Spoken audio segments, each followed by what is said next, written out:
8वां वेतन आयोग लगने से आपकी सैलरी कितनी बढ़ जाएगी, आप इस वीडियो के माध्यम से देख सकते हैं।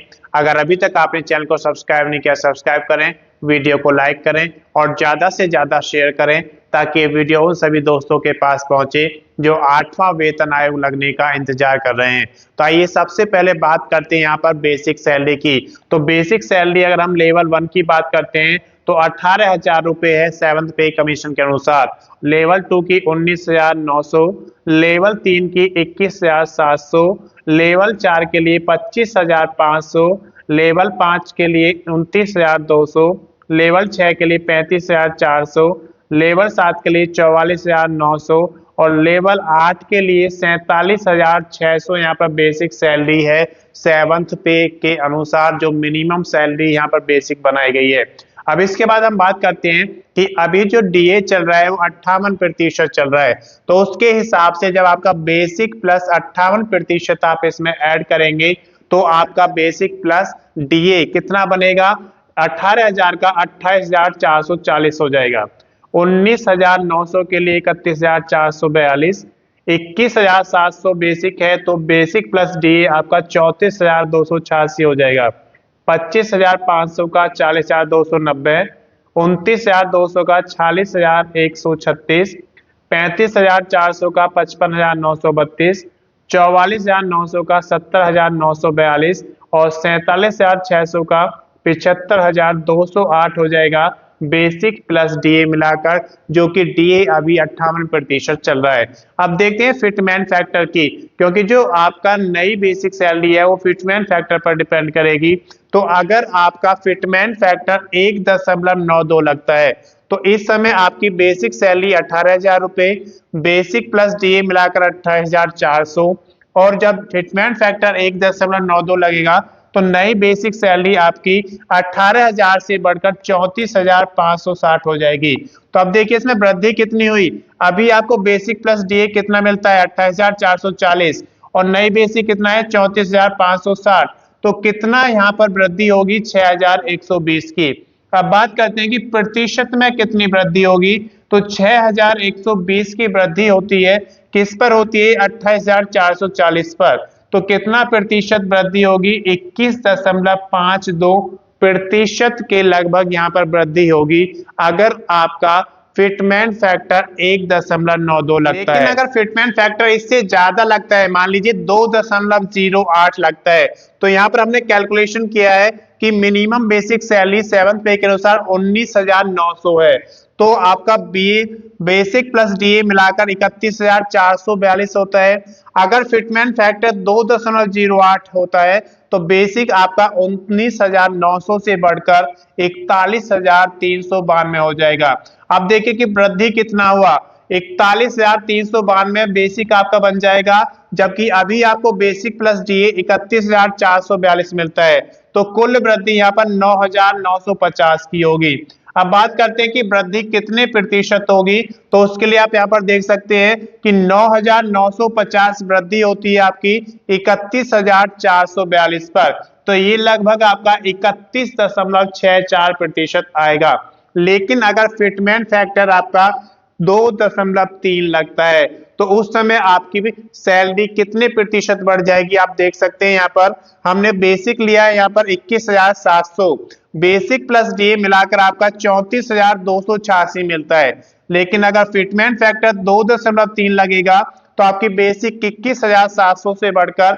49,910 हो जाएगी। अब बात करते हैं वृद्धि की, तो 34,286 से बढ़कर आपका कितना हो जाएगा 49,910, तो वृद्धि यहाँ पर आपकी हो रही है 15,624, और ये 15,624 वृद्धि किस पर मिल रही है आपको 34,286 पर, तो आपका ये लगभग 45.6% की वृद्धि हो जाती है।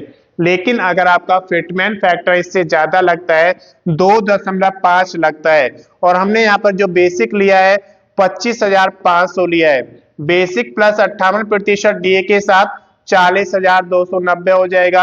अब अगर फिटमैन फैक्टर 2.5 लगेगा तो आपकी बेसिक 25,500 से बढ़कर 63,750 हो जाएगी। तो अब देखिए यहाँ पर वृद्धि कितना हुआ, 63,750 आपका किससे बढ़ के हुआ है 40,290 से, तो वृद्धि हो जाएगी 23,460। अब ये कितना प्रतिशत होगा, तो 23,460 किस पर वृद्धि मिल रही है आपको, 40,290 पर। तो ये लगभग आपको 58.23% वृद्धि होगी। यानी कि अगर फिटमेंट फैक्टर 2.5 लगेगा तो आपको जो वृद्धि मिलेगी वो 58.23% की मिलेगी। फिटमेंट फैक्टर अगर इससे ज्यादा लगता है 2.57 जो कि आपका 7th पे में लगाया गया था, तो इसके अनुसार आपकी कैलकुलेशन देखिए, यहाँ पर हमने मिनिमम बेसिक लिया है 29,200। अब फिटमेंट फैक्टर आपका अगर लगता है 2.57 तो आपकी नई बेसिक हो जाएगी 75,044, लेकिन बेसिक प्लस डीए मिलकर आपको कितना मिलता है, 46,136। तो वृद्धि कितना हुआ आपका, 75,044 आपको नई बेसिक मिलेगा, अभी आपको मिलता है 46,136। तो यहाँ पर वृद्धि आपको मिल गई 28,908 रुपए की। अब ये वृद्धि किस पर मिली आपको, 46,136 पर। तो ये आपका 62.66 मिलता है। यानी कि आपकी जो वृद्धि होगी वेतन में वो 62.66% की होगी अगर आपकी जो फिटमेंट फैक्टर है 2.57 लग जाता है।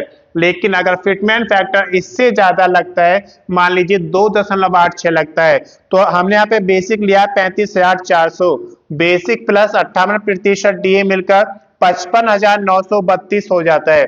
लेकिन जब फिटमेंट फैक्टर आपका 2.86 लगेगा तो 35,400 से बढ़कर 1,01,244 हो जाएगा। तो यहाँ पर वृद्धि कितना हो जाएगा, 45,312। और ये वृद्धि किस पर मिल रहा है आपको, 55,932 पर। तो आपका जो यहाँ पर प्रतिशत वृद्धि है लगभग 81% की होगी। यानी कि अगर आपका फिटमेंट फैक्टर 2.86 लगता है तो आपकी सैलरी में लगभग 81% की वृद्धि हो जाएगी। लेकिन अगर फिटमेंट फैक्टर इससे भी ज्यादा लगता है, मान लीजिए 3 लगता है, तो यहाँ पर हमने बेसिक लिया है 44,900, बेसिक प्लस डीए 58% मिलकर 70,942 मिलता है। लेकिन अगर फिटमेंट फैक्टर 3 लगेगा तो 44,900 से बढ़कर बेसिक आपका 1,34,700 हो जाएगा। अब देखिए यहाँ पे वृद्धि कितना हुआ आपका, 63,758 रुपए का। और ये वृद्धि किस पर हो रहा है आपका, 70,942 पर। तो आपका लगभग 89.87% की वृद्धि होगी। यानी कि अगर फिटमेंट फैक्टर 3 लगता है तब भी आपकी सैलरी डबल नहीं होगी। फिटमेंट फैक्टर इससे ज्यादा लगता है, मान लीजिए 3.16 लगता है, तो आपका देखिए यहाँ पर अभी बेसिक 47,600 हमने लिया है, बेसिक प्लस 58% डीए के साथ आपको 75,208 रुपए मिल रहा है। और जब आपका फिटमेंट फैक्टर 3.16 लगेगा तो बेसिक 47,600 से बढ़कर 1,50,416 हो जाएगी। तो यहाँ पर वृद्धि देखिए कितना हो जाएगा, 75,208 का हो जाएगा। और किस पर मिल रहा है वृद्धि आपको, 75,208 पर। यानी कि जो वृद्धि है वो आपका बेसिक प्लस डीए जो अभी आपको मिल रहा है उसके इक्वल हो जाएगा।